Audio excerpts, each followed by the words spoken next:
Tony Scholes, Chief Exec. Tony, could you explain a little bit about what's going on today? There's so many former players here. It's fantastic, isn't it? We've got 7 generations, I think it is, 6 or 7 generations, decades, of players here. So, and it's great to have them all together in one room. The people, of course, who've delivered week in, week out for this great football club and made the club what it is today, playing in the Premier League, the best league in the world. So they're here today to help us celebrate our 150th anniversary. We're the second oldest professional football club in the world. We're the oldest in the Premier League, and that's something we should be proud of. We know who we are. We're rooted in our local community. We're proud of our heritage, and it's great to have all of the guys here today to celebrate that with us. Exactly. Now, there's been a lot of changes over the last few years at Stoke City. All of them for the better. I mean, most fans will be aware of the changes in the academy, the beginning of the academy one status. I mean, what does that mean for you? How does that move you on? Well, we're here today with a focus on our history, of course. But, of course, you've got to remain in the present and be looking to the future. And the academy is a fundamental part of our future. Playing in this league, we have to be giving ourselves the best chance to compete in this league with the best players for many years to come. And we believe we'll only do that by developing good young players through the academy. Now, the good young players are only going to go to places that have the best facilities, the best coaches, the best record. So it was important for us to make sure that we had all the ingredients in place here to persuade good players to come in the first place, but then, of course, critically to make them better. So that we've got the right facilities and the right coaching, so that these young lads, and it is lads, have the best opportunity to excel in their chosen sport. Exactly.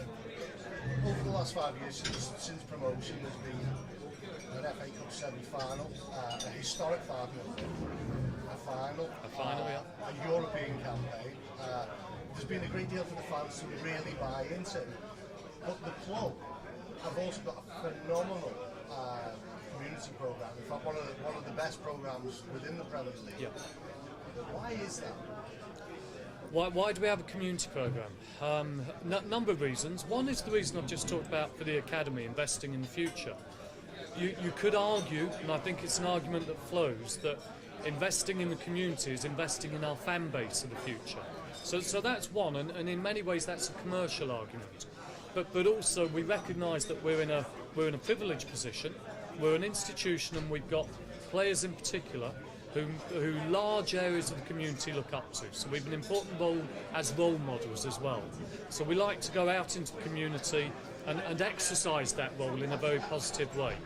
The third element, of course, is giving something back. We have the ability to put programs in place for people who've perhaps been less fortunate in terms of their education, maybe in terms of their health, maybe in terms of sporting opportunities. And the programmes that we run broadly fall into those 3 areas. And it enables us as a club, using the role models that we've got, in the position that we're able to reach people who might be disengaged at the moment, to do as much good as we can for this community that we live in, that we belong in. Exactly, because it's such a diverse programme. I remember we were with Ryan Shotton at Garden, where basically it was with the older generation. We've been with Jeff Cameron while he's been doing the cooperative delivery. It's wide, it's varied, and it's not specifically to any specific age. No. Do you think your involvement in the community is reflected by the noise levels in Britannia, the support that the club receive? I think it all helps. I mean, our objective with the community programme is that it helps put bums on seats this weekend, next season, or in 20 years. And that may well be that a young lad whose aunts, other nephews or whatever is involved in a community programme scheme. They talk well of the football club, people therefore think well of the football club. We often use the test that if we walk down the local high street, we would want 19 out of 20 people to be aware of the football club and what we do in the community and have positive views towards the football club as a result of that. And those positive views can only help you in terms of your crowd, can only help you in terms of the attitude of the whole community, which includes the support, those who come to the game every week, supporters. Those positive views just generate a good atmosphere throughout the club and a good atmosphere at the games.